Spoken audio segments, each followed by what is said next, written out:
there, it's Lindsay Upton the Quiltquine, and I'm going to show you how I have made extenders for my Bernina side clamps. These come as standard with the Q frame. I don't use them very often, only if the quilt back that I have put on is weirdly saggy or stretchy or crinkly. The standard side clamps are perfectly adequate if the customer has given you plenty of quilt backing, but unfortunately that often doesn't happen.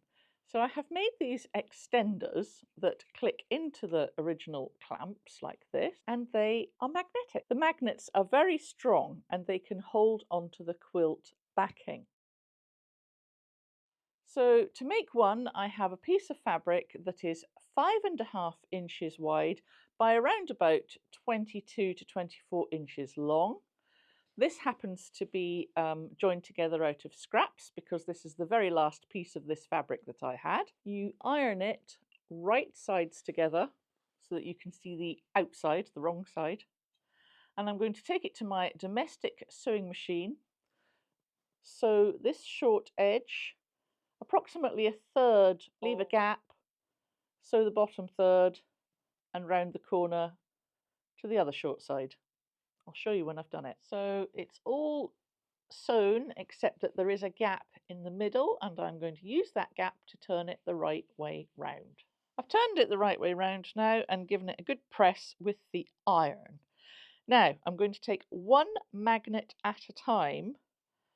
Here's one. It's a very strong magnet. I'm going to shove it in through the gap and wriggle it up to one end like that.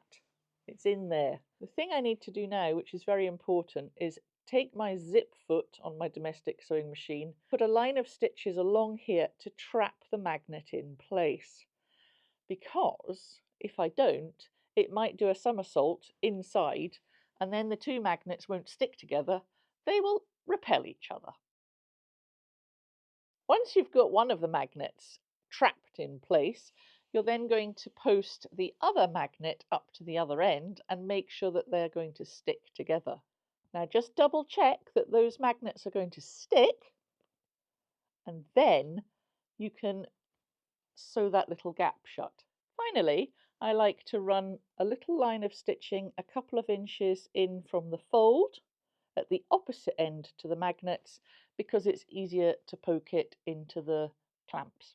So there's the extender done. This is the folded edge. All you have to do is put the clamp there. And then when you're ready to attach this to your quilt backing, you carefully prise them apart. It can be quite tricky. That's why I haven't made wider ones, because I just thought it would be really awkward to unstick. So you put one underneath the backing and one on the top. Just like that. No need for any pins. Hope that was helpful. Thanks for watching.